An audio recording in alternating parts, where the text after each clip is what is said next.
নমস্কার, আমি দেবপ্রসাদ গাইন চলে এলাম প্রত্যেক দিনের মতো আপনাদের সামনে সিএএ নিয়ে বিশেষ বিশেষ কিছু কথা বলার জন্যে। তো তার আগে আজকে বিশ্ব বাংলা একাডেমিতে আমাদের মাননীয় মুখ্যমন্ত্রী শুভেন্দু অধিকারী মহাশয় আমাদের সিএএ সার্টিফিকেট নিয়ে যে সমস্ত কথাগুলো বলেছেন তার কিছু অংশ আপনারা একটু মনোযোগ সহকারে দেখুন। আমরা দ্রুততার সঙ্গে 6 মাসের মধ্যে যত সিএ আবেদনকারী আছে আবেদনকারীদের আবেদন নিষ্পত্তি করব। নতুন যারা আবেদন করেননি 31/12/2014 মধ্যে এসেছেন তারাও আবেদন করবেন। আরো সরলীকরণের ব্যবস্থা হবে এবং এটা হয়ে যাওয়ার পরে ভোটার তালিকায় নাম অন্তর্ভুক্তকরণ, তার পরবর্তী সময়ে এসসি সার্টিফিকেট যারা এর আওতায় এসসি আওতায় পড়ছেন এই বিষয়গুলিও সম্পূর্ণভাবে দেখে নেওয়ার দায়িত্ব আপনারা যাকে মুখ্যমন্ত্রী করেছেন সেই শুভেন্দু অধিকারীদের। দেখলেন মুখ্যমন্ত্রী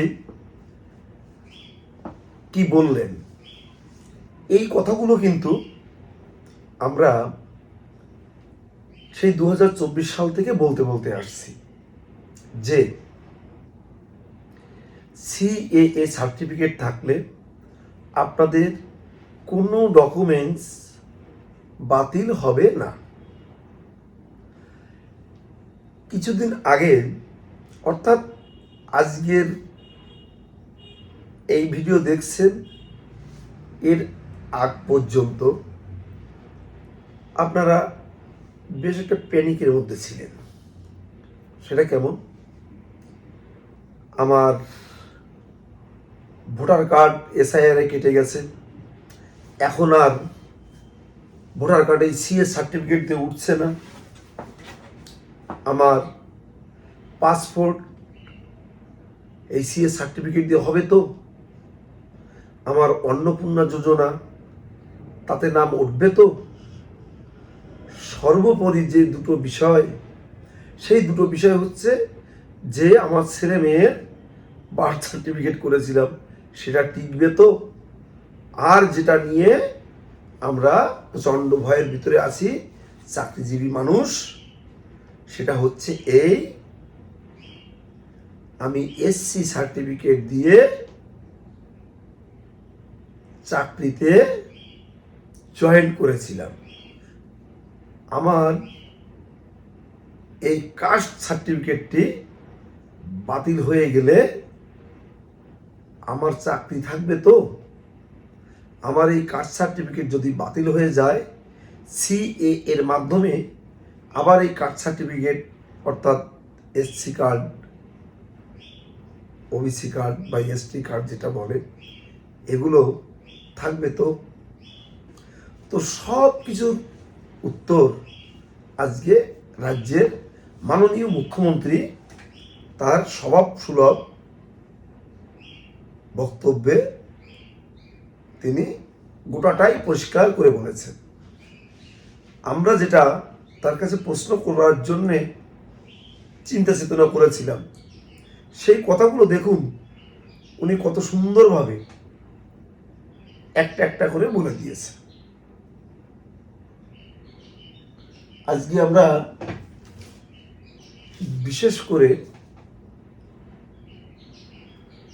মুখ্যমন্ত্রী যে আমাদের এই উদ্বাস্তু মানুষের কথা ভাবে তার নমুনা পেলাম তার এই কথার ভিতর দিয়ে। কারণ আপনারা আমাকে যে প্রশ্নগুলোই করেন এই 2024 থেকে আজকের দিন পর্যন্ত যে প্রশ্নগুলো কমেন্ট বক্সে করেন প্রত্যেকটা প্রশ্নের জবাব আজকে কিন্তু মুখ্যমন্ত্রী নিজের মুখেই দিয়েছে। আপনারা অনেক দিন ধরে আমার কাছে এই কথাগুলো জিজ্ঞাসা করেন, আমি আপনাদের বলি, যখন বলি তখন আপনাদের ভালো লাগে, তারপর হয়তো আপনারা শুয়ে টুয়ে ভাবেন যে না ও তো বললো কিন্তু এটা কতটা সত্য কতটা মিথ্যা এটা তো বোঝা বড় দায়। অনেকে আমার কাছে যখন আসেন তখন শুনে টুনে খুব উৎফুল্ল মনে বাড়ি যান, একদিন দুদিন পরে আবার মন মরা হয়ে ঘুরে বেড়ান। তো আজকে মুখ্যমন্ত্রী কিন্তু আপনারা খেয়াল করবেন, প্রত্যেকটি উদ্বাস্তু মানুষের মনের কথা, প্রাণের কথা সিএএ সার্টিফিকেট পাওয়ার পর এই সার্টিফিকেটের গুরুত্ব কত, মূল্য কত, সেটা কিন্তু আজকে মুখ্যমন্ত্রী তার বক্তব্যে অবশ্যই বলেছেন। আমরা যে কথাটা বলেছিলাম, দেখবেন মুখ্যমন্ত্রী সেই কথাগুলো বলেছে। ইতিমধ্যে আপনারা দেখেছেনও যে বিগত সরকার যখন ছিল এবং বিগত সরকারের যে মুখ্যমন্ত্রী তথা তার পারিষদবর্গ অনেকেই কিন্তু এই সিএ এর বিরোধিতা করেছিল। সিএ এর বিরোধিতা করে রাস্তায় নেমে লম্বা লাইন দিয়ে সিএ হতে দেব না, এতে নাগরিকত্ব চলে যাবে, এতে আপনার অমুক ক্ষতি হবে, তমুক ক্ষতি হবে, অনেক ভয় ভীতি দেখিয়েছিল। রাজ্যের একটা মুখ্যমন্ত্রী যদি সে বলে তাহলে তো সাধারণ মানুষ তো ভয় পাবেই। এবং তিনি দেখলেন, প্রত্যেকে দেখেছিলেন যে সিএর বিরোধিতা করে তিনি কিন্তু মিছিলও করেছিলেন, বলেছিলেন এই সিএ মানে এনআরসি, অমুক সম্প্রদায় বা তমুক সম্প্রদায়দের তাড়িয়ে দেওয়ার একটা কিন্তু এটা সম্পূর্ণ তার রাজনৈতিক ফয়তালটার কথাবার্তার জন্য উনি বলতেন। সেটা কিন্তু আজকের মুখ্যমন্ত্রীর বক্তব্যে স্পষ্ট হয়ে গেল। আমরা দেখুন, এই বিগত বছরগুলো প্রত্যেক দিন আমরা বলেছি আপনারা সিএএ-তে আবেদন করুন। সিএএ অর্থাৎ সিটিজেনশিপ অ্যামেন্ডমেন্ট অ্যাক্ট 2019। অনেকেই বলেন 2019 যদি হয়ে থাকে তাহলে কেন 24-এ কাজ হলো। আমাদের দেশের স্বরাষ্ট্রমন্ত্রী ঠাকুরনগরে দাঁড়িয়ে কিন্তু বলেছিল যে শুধু করোনাকালীন সময় বলে আমাদের এই সিএ কাজের জন্য কাজ করতে ব্যাঘাত হয়েছিল। তো নির্দিষ্ট সময় তারা কিন্তু এই সিএএ করে আমাদের মানুষগুলোকে নাগরিকত্ব দিয়ে তাদেরকে এই মহান ভারতবর্ষে শক্তপোক্তভাবে থাকার একটি ভিত ব্যবস্থা করে দিয়েছে। এখন আপনাদের বলবো, যারা 2014 সালের 31শে ডিসেম্বরের ভিতরে এই মহান ভারতবর্ষে এসেছেন তারা আর কাল বিলম্ব না করে সিএতে আবেদন করবেন। মুখ্যমন্ত্রীও কিন্তু আজকে বারবার এই একটি কথাই বলেছেন, আপনারা সিএতে আবেদন করুন। এবং আরও বলেছেন যে এই সিএতে আবেদন করার যে সমস্ত পেন্ডিং আছে খুব দ্রুততার সহিত অ্যাপ্লিকেশনের যাচাই বাছাই করে তাদের সার্টিফিকেট প্রদান করা হবে। আপনারা আবেদন দ্রুততার সহিত করুন এবং বিভিন্ন হেয়ারিং সেন্টার বাড়ানো হবে, ডিএম অফিসে করা হবে বলেছে মুখ্যমন্ত্রী সবগুলো, যদিও আমি আর বলার অবকাশ রাখি না। আপনারা বিগত দিনেও শুনেছেন, জানেন সিএএতে আবেদন করতে গেলে কি লাগে, কোন সাল থেকে করতে পারবেন, সেটা 2014 সালের 31শে ডিসেম্বর। আপনার কাছে Aadhaar card, voter card, ration card, PAN card, ব্যাংকের বই, জমির দলিল ইত্যাদি ইত্যাদি, এই যে কোনো একটা কাগজ যদি থাকে 14 সালের ভিতরকার, আপনি আবেদন করতে পারবেন।